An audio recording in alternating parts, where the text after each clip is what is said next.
Good morning, welcome to my class. आज जो हम लोग क्वेश्चन पढ़ने वाले वो क्वेश्चन प्रीवियस क्लास में जो क्वेश्चन हुआ था उससे रिलेटेड है। ग्रुपिंग ऑफ कैपेसिटर का कुछ क्वेश्चन करेंगे और इस क्वेश्चन को करने के बाद हम लोग पढ़ेंगे energy store by capacitor.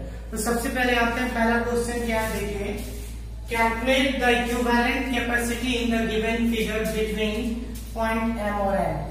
M और एन के क्रॉस क्या करना है, आपको इक्विवेलेंट कैपेसिटेंस निकालना है।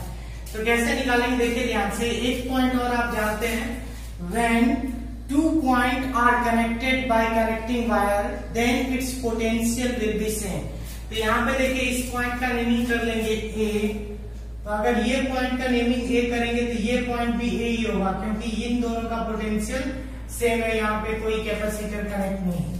यहाँ पे आ जाए, अगर इस पॉइंट का नेमिंग बी करेंगे तो ये पॉइंट भी आपका बी होगा, तो ये पॉइंट भी बी होगा और ये पॉइंट भी बी होगा। क्यों? क्योंकि यहाँ भी देखिए कोई कैपेसिटर नहीं है, यहाँ भी कोई कैपेसिटर नहीं है। जब दो पॉइंट के बीच कोई कैपेसिटर नहीं है तो उस केस में उसका पोटेंशियल सेम होगा, तो नेमिंग आप सेम कर सकते हैं। अब देखिए यहाँ से ये बी पॉइंट, तो इस पॉइंट का सी नेमिंग कीजिए। यहाँ से यहाँ के बीच भी नेमिंग सेम होगा, चूंकि कोई भी कैपेसिटर नहीं है। तो अब क्या करना है आपको, calculate the equivalent capacity in the given figure between M और एन। एम और एन के क्रॉस इक्विवेलेंट कैपेसिटी निकालना है। हमको एक पॉइंट एम ड्रॉ कर देना है यहाँ पे, और यहाँ पे एक पॉइंट एन ड्रॉ करना है। अब देखिए पहले रूल के अकॉर्डिंग एम से एन जाने के रास्ते में एक पॉइंट आ रहा है ए, यानी दूसरा पॉइंट आ रहा है बी, तीसरा पॉइंट आ रहा है सी। तो आप एम से एन के रास्ते में एक पॉइंट ए आ रहा है, ए जोड़ दो, फिर एक पॉइंट बी आ रहा है, बी जोड़ दो, एक पॉइंट सी आ रहा है, सी जोड़ दो, और लास्ट पॉइंट एन है। अब देखिए ध्यान से, हमने इसको लिख दिया। अब यहाँ पे देखिए एम से ए के बीच एक कैपेसिटर है जो कि 6 माइक्रोफैराड का है। तो एम से ए के बीच एक कैपेसिटर आपको कनेक्ट कर देना है। यहाँ पे ये आपको 6 माइक्रोफैराड का है, इसको यहाँ से कट कर दीजिए। अब देखिए ध्यान से, ए से बी के बीच एक कैपेसिटर है, फिर ए से बी के बीच दूसरा कैपेसिटर भी है, और ए से बी के बीच तीसरा कैपेसिटर भी है, यानी ए से बी के बीच 3 कैपेसिटर कनेक्टेड है। पहला हम कनेक्ट करेंगे ए से बी के बीच, ये आपको हो गया 6 माइक्रोफैराड का। दूसरा भी कनेक्टेड है ए से बी के बीच, इसको ऐसे जोड़ दीजिए, ये भी 6 माइक्रोफैराड का। और तीसरा भी कनेक्टेड है ए से बी के बीच, ये भी आपको 6 माइक्रोफैराड का। अब देखिए तीनों कैपेसिटर आपको कितने का है, 6 माइक्रोफैराड का है। कहां से कहां के बीच, ए से बी के बीच। ये तीनों कट कर दीजिए, इन तीनों का काम हो गया। अब आ जाएंगे बी से सी के बीच। एक वे में देख रहे हैं तो बी से सी के बीच 2 कैपेसिटर है। तो यहाँ पे ऊपर बी से सी के बीच 2 कैपेसिटर कनेक्ट करेंगे। यहाँ पे 2 कैपेसिटर, ये भी 6 माइक्रोफैराड का, ये भी 6 माइक्रोफैराड का, इन दोनों का काम हो गया। फिर देखिए बी से सी के बीच एक और कैपेसिटर है जो कि 6 माइक्रोफैराड का है। तो यहाँ पे बी और सी के बीच एक और कैपेसिटर कनेक्ट करेंगे जो कि 6 माइक्रोफैराड का है। आफ्टर दैट सी से एन के बीच एक कैपेसिटर है, सी से एन के बीच एक कैपेसिटर, इसको कनेक्ट कर दीजिए, ये भी आपको 6 माइक्रोफैराड का। अब देखिए यहाँ से स्पष्ट पता चल रहा है ए और बी के बीच 3 कैपेसिटर है, तीनों पैरेलल में कनेक्टेड है। अगर 3 कैपेसिटर है, तीनों पैरेलल में कनेक्टेड है, तो इक्विवेलेंट कैपेसिटेंस क्या होगा, Cp is equal to C1 plus C2 plus C3, यानी आपको 18 माइक्रोफैराड। और इन दोनों का भी सॉल्व कर लें। ये दोनों आपस में पहले सीरीज में है, सीरीज में है तो सॉल्व करेंगे तो 1/CS is equal to 1/C1 plus 1/C2। LCM करेंगे 6, 1 प्लस 1 2, 1/CS, तो CS इज इक्वल टू 6/2, ये हो गया आपको 3 माइक्रोफैराड। अब देखिए इसको कैसे लिखना है, ये तो क्लियर हो गया। अब यहाँ पे जाएंगे तो पहले यहाँ पे हम दिखाएंगे ये पॉइंट हमारा M है, M से ये पॉइंट हमारा A है, M से A के बीच एक कैपेसिटर है जो कि कितने का है, 6 माइक्रोफैराड का है। फिर देखिए A से B के बीच 3 कैपेसिटर है, तीनों को जोड़ लिए हम तो कितना आ गया, तीनों को जैसे ही ऐड किए तो ये आ गया आपको 18, यहाँ पे लिख दीजिए 18 माइक्रोफैराड। फिर देखिए B से C के बीच ऊपर वाले 2 को हम ऐड कर चुके हैं, B से C के बीच ऊपर वाला जो 2 है वो 3 माइक्रोफैराड हो जाएगा, सीरीज वाले को जब जोड़ेंगे तो ये आपको 3 माइक्रोफैराड। और नीचे भी एक कैपेसिटर है, ये भी कितना है 3 माइक्रोफैराड है। फिर यहां से देखिए सी से एन के बीच देखेंगे, सी से एन के बीच एक कैपेसिटर, ये भी कितने का है 6 माइक्रोफैराड है। अब देखिए सबसे पहले यहाँ पे, अब इसको हटा देते हैं इस फिगर को, चूंकि हम इसका काम हो गया है। अब इसको सॉल्व करेंगे तो क्या हो जाएगा, देखिए ध्यान से, हमको m से n के बीच इक्विवेलेंट निकालना था। तो m से n के बीच इक्विवेलेंट निकालना, तो सबसे पहले देखिए अब इसको एक लाइन में सॉल्व कीजिए। तो ये पॉइंट हमारा m है, ये पॉइंट हमारा m है, m से इसके बीच a के बीच एक कैपेसिटर है जो कि 6 माइक्रोफैराड का है। फिर देखिए a से b के बीच ऑलरेडी हम सॉल्व कर चुके हैं, ये 18 माइक्रोफैराड का है, 18 माइक्रोफैराड का। फिर देखिए b से c के बीच अब दो कैपेसिटर है, दोनों पैरेलल में कनेक्टेड है, पैरेलल होगा तो इक्विवेलेंट कैपेसिटेंस हो जाएगा 6, C1 प्लस C2, तो ये हो गया 6 माइक्रोफैराड। और लास्ट में c और n के बीच एक कैपेसिटर कनेक्टेड है जो आपका 6 माइक्रोफैराड का, ये आपको 6 माइक्रोफैराड का है।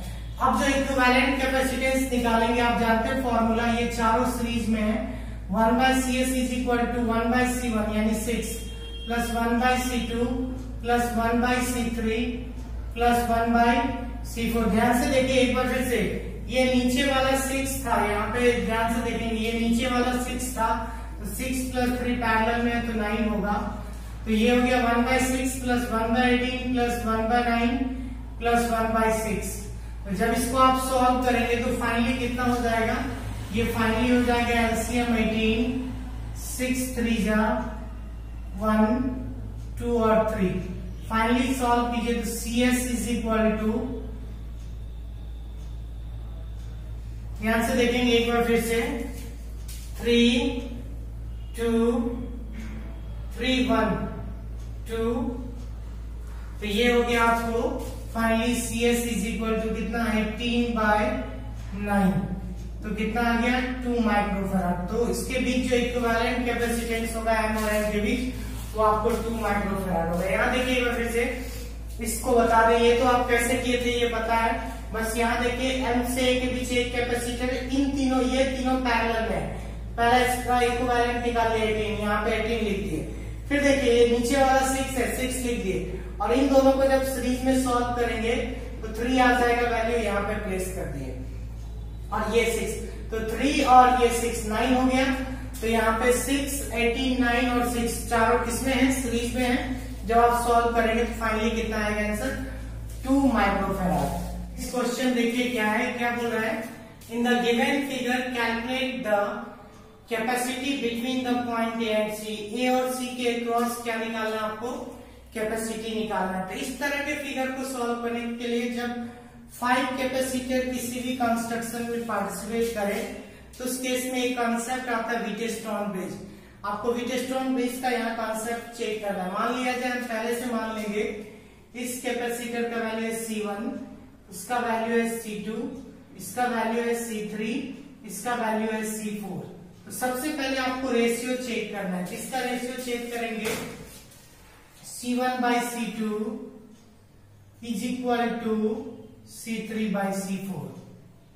यहाँ पे देखिए C1 का वैल्यू है 4 कुल माइक्रोकुलम, C2 का भी वैल्यू 4 है और C3 का भी वैल्यू 4 और इसका वैल्यू यानी 1:1। इसका मतलब रेशियो सेम है। जब C1/C2 और C3/C4 का रेशियो सेम होगा उस केस में ये जो C5 कैपेसिटर है इसको आप नेग्लेक्ट कर देंगे, इसको रिमूव करेंगे।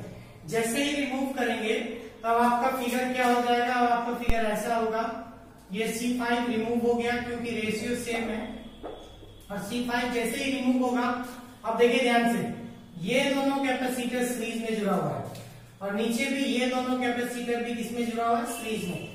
जब इसको सॉल्व करेंगे तो आप जानते हैं फॉर्मूला होता है 1/CS is equal to 1/C1 plus 1/C2।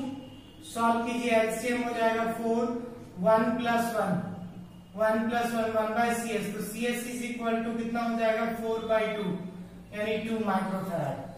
ये हो गया आपको इन दोनों को जोड़े तब, जब इन दोनों को जोड़ेंगे सेम आएगा, तो इस पॉइंट को A लिखिए, इस पॉइंट को C। सॉल्व करेंगे, इन दोनों के बदले एक कैपेसिटर यूज करेंगे 2 माइक्रोफैराड का, नीचे भी ये दोनों सीरीज में है, इसके बदले एक कैपेसिटर यूज होगा आपको 2 माइक्रोफैराड का, और जो रिजल्टेंट इक्विवेलेंट कैपेसिटेंस होगा वो एक दूसरे के पैरेलल कनेक्टेड है, तो यहाँ पे हो जाएगा 2 + 2 यानी आपको 4 माइक्रोफैराड। ये है इसका आंसर। अब जो ये क्वेश्चन सॉल्व करेंगे, देखिए क्या बोल रहे question, calculate the equivalent capacity between the point M and N। M और N के क्रॉस इक्विवेलेंट कैपेसिटी निकालना है। तो आपको सबसे पहले जानना है, अभी तुरंत हम व्हीटस्टोन ब्रिज का कॉन्सेप्ट पढ़े थे, जब भी किसी भी सर्किट में 5 कैपेसिटर होगा तो सबसे पहले आपको व्हीटस्टोन ब्रिज का कॉन्सेप्ट ट्राई करना है। व्हीटस्टोन ब्रिज का कॉन्सेप्ट क्या है, तो यहाँ पे देखिए हम इसको कंस्ट्रक्ट करेंगे व्हीटस्टोन ब्रिज के अकॉर्डिंग। तो इस पॉइंट को हमने अपने मन से ले लिया, यहाँ जो पॉइंट है ये पॉइंट आपका M है, और यहाँ जो पॉइंट है ये पॉइंट आपका N है। M से N के एक पॉइंट ले लिए, और दूसरा पॉइंट देखिए अब फिगर में आएंगे, M से इस पॉइंट के बीच देखिए एक कैपेसिटर, इसका मतलब पोटेंशियल सेम नहीं है, नेमिंग कर दीजिए A। और यहाँ से इस पॉइंट के बीच भी कैपेसिटर, इसका मतलब यहाँ भी पोटेंशियल सेम नहीं है, इसका नेमिंग कर दिए B। अब देखिए हर एक पॉइंट मिल गया MABN, तो यहाँ पे एक पॉइंट आपको A लिख देना है, यहाँ पे एक पॉइंट आपको N लिख देना। अब देखिए M से A के बीच एक कैपेसिटर कनेक्टेड, ये M पॉइंट है, ये A पॉइंट है। M से B के बीच एक कैपेसिटर कनेक्टेड, कट कर दीजिए। अब देखिए M से B के बीच, यहाँ पे M से B के बीच दूसरा कैपेसिटर है, M B कहाँ पे है, ये पॉइंट M दोबारा नहीं लिखना है, ये B है। M से B के बीच एक कैपेसिटर यहाँ पे हम कनेक्ट कर दिए, ये भी आपको 12 माइक्रोफैराड का है, ये भी ऑलरेडी 12 माइक्रोफैराड का, ये इसको क्रॉस कर दीजिए। अब देखिए A से B के बीच लिखा हुआ है, तो A से B के बीच एक कैपेसिटर कनेक्ट कर देना है, यहाँ पे भी 12 माइक्रोफैराड का है। और इसको कनेक्ट करने के बाद इसको भी क्रॉस कर दीजिए। फिर देखिए A से N के बीच, A से N के बीच भी एक कैपेसिटर यहाँ जोड़ना है, ये भी आपको 12 माइक्रोफैराड का है। लास्ट वन B से N के बीच, तो B से N के बीच भी एक कैपेसिटर है, ये भी कितने का है, 12 माइक्रोफैराड का। सबसे पहले आपको क्या करना है, रेशियो चेक करना है। तो अपने मन से यहाँ पे मान लीजिए C1, ये C2, ये C3, ये C4 और ये C5। आपको क्या बताया था रेशियो के लिए, C1/C2 बराबर होना चाहिए किसके, C3/C4 के। तो देखिए सेम है यहाँ पे, 12/12 इज इक्वल टू 12/12। तो इस केस में जो मिडिल वाला कैपेसिटर है C5 विल बी नेग्लेक्टेड। जब रेशियो इक्वल होता है तो C5 को नेग्लेक्ट कर देते हैं। अब देखिए हमको M से N के क्रॉस निकालना है, तो ये दोनों कैपेसिटर सीरीज में है, और नीचे वाला भी दोनों कैपेसिटर आपस में सीरीज में है। तो सीरीज में है तो सॉल्व करने का तरीका यहाँ पे आएंगे। ये फॉर्मूला होता है 1/CS is equal to 1/C1 12 plus 1/C2। Solve करेंगे, ये हो जाएगा आपको 12, 1 + 1 2 CS। तो CS का वैल्यू कितना आ गया, 6 माइक्रोफैराड। अब देखिए M पॉइंट को फिर से लिखेंगे, ये हमारा पॉइंट M है, ये हमारा पॉइंट N है। इन दोनों के बदले, किन दोनों के बदले हम बात कर रहे हैं, ये दोनों, इन दोनों के बदले एक इक्विवेलेंट कैपेसिटेंस आएगा जो कि आपको 6 माइक्रोफैराड का आएगा। और नीचे देखिए इन दोनों के बदले भी एक इक्विवेलेंट कैपेसिटेंस आएगा जो कि 6 माइक्रोफैराड का आएगा। आप दोनों को जोड़ दीजिए, जब जोड़ेंगे तो parallel connected CP is equal to C1 + C2, 6 + 6 यानी 12 माइक्रोफैराड। ये था आपको इक्विवेलेंट कैपेसिटेंस किसके बीच, M और N के बीच। क्लियर हो गया कॉन्सेप्ट। ये नेक्स्ट क्वेश्चन हम लोग अब इंफिनिटी सीरीज का एक क्वेश्चन देखेंगे, फिर आएंगे हम लोग एनर्जी स्टोर बाय कैपेसिटर पे। Calculate the equivalent capacitance of the infinity chain between the point M और N। M और N के क्रॉस इक्विवेलेंट कैपेसिटेंस निकाल रहे हैं, लेकिन चेन क्या है, इंफिनिटी है। जैसे 2 1 2 1 2 1 डॉट डॉट डॉट, यानी इंफिनिटी सीरीज तक ये टर्म गया हुआ है। और इस टर्म का किसी भी इंफिनिटी सीरीज का अगर आप इक्विवेलेंट कैपेसिटेंस निकालेंगे तो सबसे पहला रूल है कि आप उस पॉइंट को पहचानिए जिस पॉइंट से रिपीटेशन हो रहा है। तो ध्यान से देखिए, फर्स्ट टर्म हमारा 2 1, इसके बाद फिर से 2 1, यानी यहां से रिपीटेशन चालू है, यहां से इधर पूरा रिपीटेशन चालू है। तो तो रूल क्या होता है, जहां से पहले रिपीटेशन चालू होता है उस पॉइंट को आइडेंटिफाई करते हैं। तो आइडेंटिफाई जैसे ही किए तो एक चीज बताइए, इंफिनिटी में कोई भी चीज आप ऐड करें या सब्सट्रैक्ट करें इंफिनिटी ही रहता है। तो मान लेते हैं यहां से लेके इंफिनिटी सीरीज तक का टोटल इक्विवेलेंट कैपेसिटेंस है C नॉट। क्या बोले एक बार फिर से, यहां से लेकर के जितना भी उधर कैपेसिटर है सबको ऐड किया गया तो टोटल वैल्यू हुआ C नॉट। तो यहाँ पे जब सॉल्व करेंगे आप, ये M पॉइंट है, यहाँ पे ये 2 माइक्रोफैराड का कैपेसिटर है आपको गिवन है, और यहाँ पे 1 माइक्रोफैराड का कैपेसिटर है। ये N पॉइंट है, ये N पॉइंट है, यहाँ पे 1 माइक्रोफैराड का कैपेसिटर। अब देखिए यहां से जितना भी पॉइंट माने इधर इसका इक्विवेलेंट कैपेसिटेंस मान लेते हैं C नॉट। तो C नॉट यहाँ पे ऐड कर दीजिए इसी पॉइंट पे, जिस पॉइंट से आप डिस्कनेक्ट किए थे। तो यहाँ पे C नॉट ऐड करेंगे तो आप ध्यान से देखिए इस दोनों पॉइंट के लोग इस पॉइंट का नेमिंग भी कर दीजिए A और B। ध्यान से देखेंगे तो ये दोनों कैपेसिटर आपस में किसमें कनेक्टेड है, पैरेलल में। जब इसको आप सॉल्व करेंगे पैरेलल को, तो आप जानते हैं सॉल्व करते हैं C1 प्लस C2 आता है। इस सर्किट को हम यहाँ पे आगे लिख रहे हैं, ये पॉइंट M है, यहाँ पे एक कैपेसिटर है आपको कितने का, 2 माइक्रोफैराड का, यहाँ पे एक कैपेसिटर है कितने का, 1 माइक्रोफैराड का, यहाँ पे ये N पॉइंट है। अब देखिए इन दोनों को जोड़ना है, तो चूंकि ये पैरेलल में कनेक्टेड है तो कितना हो जाएगा 1 प्लस C नॉट। अब देखिए ध्यान से इन दोनों कैपेसिटर को ध्यान से देखेंगे, ये दोनों कैपेसिटर अब आपस में किसमें कनेक्टेड है, तो आप आसानी से कर सकते हैं ये सीरीज में कनेक्टेड है। सीरीज में कनेक्टेड है तो कैसे सॉल्व करेंगे, रूल क्या होता है इसको सॉल्व करने का, ये 1/CS is equal to 1/C1 plus 1/C2। C1 के जगह 2 ले लीजिए, C2 के जगह कितना है 1/1 प्लस C नॉट। और यहाँ पे इसको लिखिए, चूंकि ये इक्विवेलेंट निकाल रहे हैं आप, इक्विवेलेंट ऑलरेडी मान चुके हैं C नॉट है, तो यहाँ भी आप क्या लिखेंगे C नॉट। अगर आप एलसीएम करेंगे इसका तो क्या हो जाएगा 2 इंटू 1 प्लस C नॉट, तो यहां से तो 1 plus C not plus last में 2 is equal to 1/C not. Solve कीजिएगा तो 1/C not is equal to C not plus 3/2 plus 2C not. अब क्रॉस मल्टीप्लीकेशन करेंगे, क्रॉस मल्टीप्लीकेशन कीजिए तो कितना हो जाएगा value, C not square plus 3C not, C not square plus 3C not is equal to 2 plus 2C not. Solve कीजिए इसको तो ये हो जाएगा C नॉट स्क्वायर माइनस ये इधर आ जाएगा 3C not minus 2C not, तो प्लस में आएगा C not minus 2 is equal to 0। अब इसको सॉल्व करेंगे तो यहां से हम पहले इसको हटा दें तो आसानी से सॉल्व कर सकते हैं इसको। देखिए ये टर्म आपको क्लियरली क्वेश्चन समझ में आ गया था। इंफिनिटी सीरीज में क्या होता है, जहां से रिपीटेशन अलाउ होता है वहां से लास्ट टर्म तक का इक्विवेलेंट कैपेसिटेंस मान लेते हैं और उसको उसी पॉइंट पे जोड़ते हैं जिस पॉइंट पे वो कनेक्ट था। जैसा कि यहाँ पे देखे C नॉट को यहाँ जोड़ दिए, इक्विवेलेंट इन दोनों का किए पैरेलल में 1 प्लस C नॉट। अब ये दोनों आपस में सीरीज में कनेक्टेड है, तो इसको जब ऐड किए तो कितना हमारा, देखिए यहाँ पे इसको फैक्टराइजेशन करेंगे, C not square plus 2C not minus C not minus 2 is equal to 0। अगर आप सॉल्व कीजिएगा यहाँ पे तो C नॉट कॉमन आ जाएगा, C नॉट प्लस 2, यहाँ भी -1 कॉमन, तो C not plus 2 is equal to already कितना है 0। तो इसको सॉल्व किया तो कितना आ गया, C not plus 2 into C not minus 1 is equal to, पहला वैल्यू आ गया C not is equal to -2, जो कि कभी भी पॉसिबल नहीं है। क्यों पॉसिबल नहीं है, क्योंकि कैपेसिटर का वैल्यू कभी भी निगेटिव में नहीं होगा।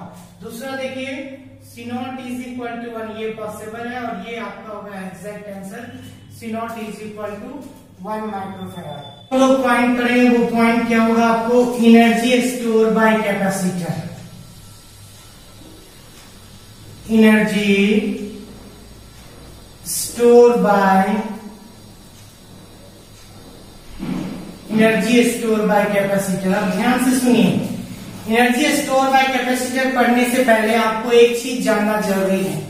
क्या टर्म जानना जरूरी है कि आपको पता होना चाहिए कैपेसिटर जो एनर्जी स्टोर करता है वो एनर्जी स्टोर चार्ज के फॉर्म में होता है, और एनर्जी का वैल्यू, जिसका वैल्यू हम लोग निकालते हैं, एनर्जी का वैल्यू जनरली किसके बराबर होता है, वर्क डन के बराबर। तो यहाँ एक पॉइंट देखेंगे, आप जानते हैं इलेक्ट्रिक पोटेंशियल बराबर होता है वर्क डन बाय चार्ज। यहां से अगर हम क्रॉस मल्टीप्लीकेशन करें तो वर्क डन बराबर Q इंटू V लिख सकते हैं।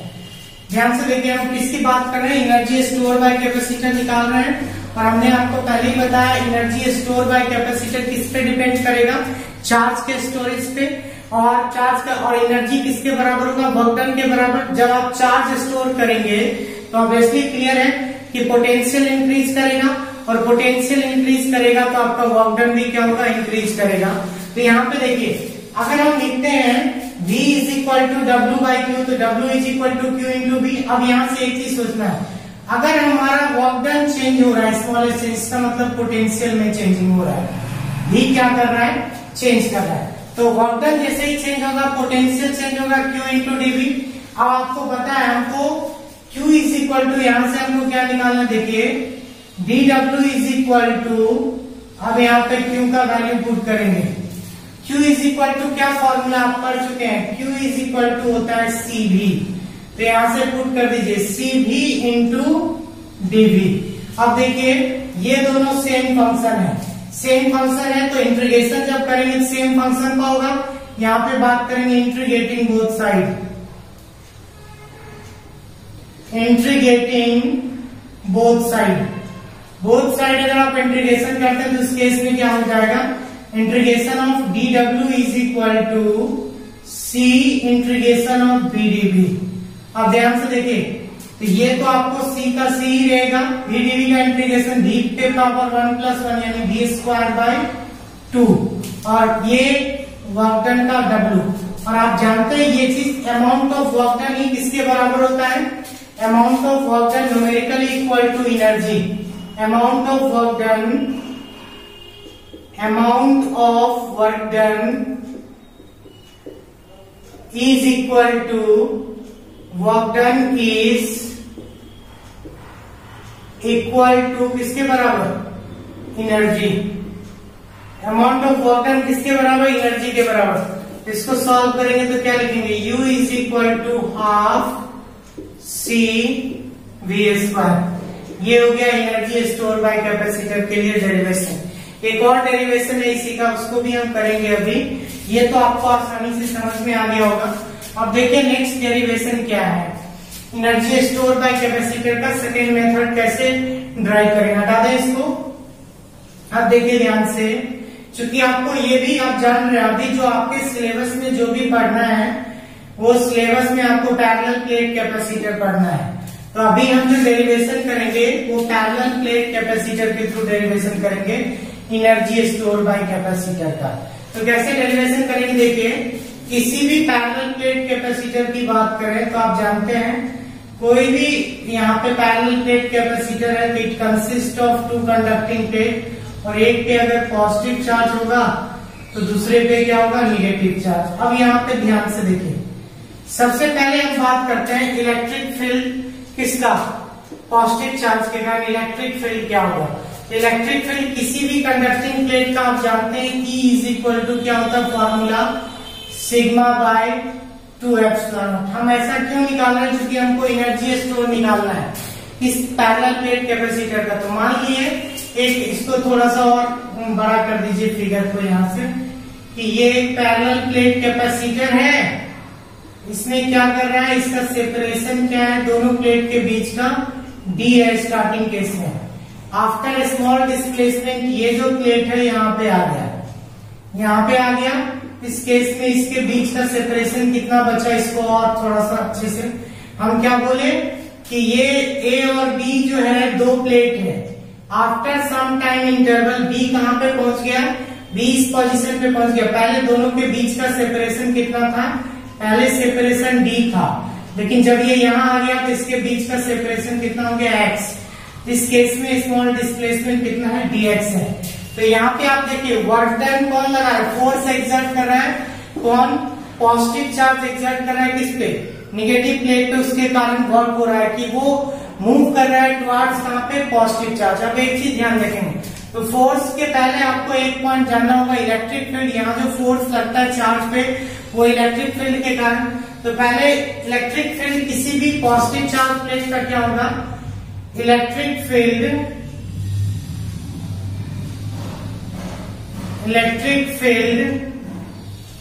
ड्यू टू प्लेट ए।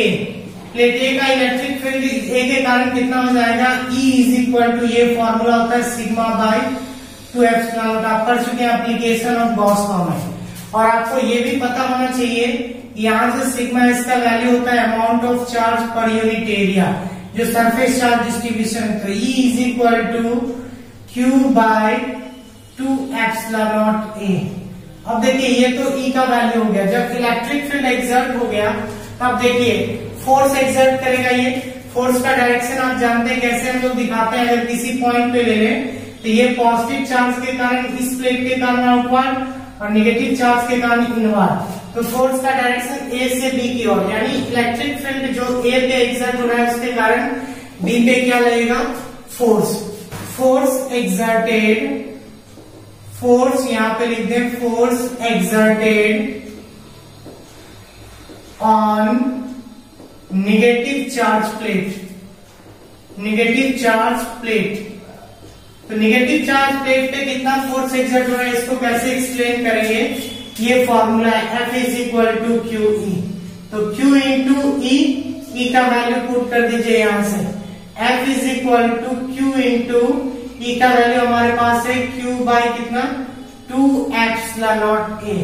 अब यहां से अगर इसको सॉल्व करते हैं तो क्या हो जाएगा value, F is equal to, एक मिनट और, बिल्कुल सही है, Q square by 2 epsilon not A। अब इसको एक इक्वेशन मान लीजिए आप 1। अब देखिए यहां तक आपको फोर्स निकल गया। अब हम किसकी बात कर रहे हैं, एनर्जी स्टोर। तो एनर्जी किसके बराबर होता है, वर्क डन के बराबर। तो यहां पे लिखेंगे work done for small displacement, work done for small displacement dx। तो वर्क डन बराबर क्या फॉर्मूला होगा, dw is equal to F dot dx, F dot dx। तो dw is equal to F का वैल्यू आपके सामने है, Q square by 2 epsilon not A into dx। Integration करें both side, integrating both side, integrating both side अगर आप integration करेंगे तो क्या हो जाएगा, integration of dw is equal to Q square by 2 epsilon not A integration of dx। कहां से कहां तक, सेपरेशन 0 से d तक। 0 से d इसलिए लिए क्योंकि ये प्लेट ज्यादा मूव करेगा तो ये टोटल डिस्टेंस मूव करेगा जो कि 0 से d है। तो इसका इंटीग्रेशन हो गया w is equal to Q square by 2 epsilon not A और यहाँ पे आ गया d। अब देखिए इस d को नीचे प्लेस करेंगे तो w इज इक्वल टू क्या हो जाएगा, Q square by 2 epsilon not A by d। जब यहां से आप जान चुके हैं क्योंकि C का वैल्यू क्या होता है, पढ़े हैं किसी भी पैरेलल प्लेट कैपेसिटर का epsilon not A by d formula होता है। तो यहां से आप क्या करेंगे, यहाँ पे आ जाइए तो W इज इक्वल टू आपके सामने आ गया Q स्क्वायर बाय 2C। और आपको ये भी पता है Q इज इक्वल टू होता है CV। तो पुट कर दीजिए W is equal to Q square V square divided by Q is equal to CV बोले तो क्या हो जाएगा, C square V square divided by 2C। ये C और ये C कट जाएगा तो W इज इक्वल टू किसके बराबर, हाफ CV स्क्वायर। और अमाउंट ऑफ वर्क डन ही किसके बराबर होता है, एनर्जी के बराबर। तो U इज इक्वल टू कितना हो जाएगा, हाफ CV स्क्वायर। ये हो गया आपको एनर्जी स्टोर बाय कैपेसिटर। ये था आपको एनर्जी स्टोर बाय कैपेसिटर का डेरिवेशन। अब जो हम लोग पॉइंट डिस्कस करेंगे वो पॉइंट होगा आपको एनर्जी डेंसिटी।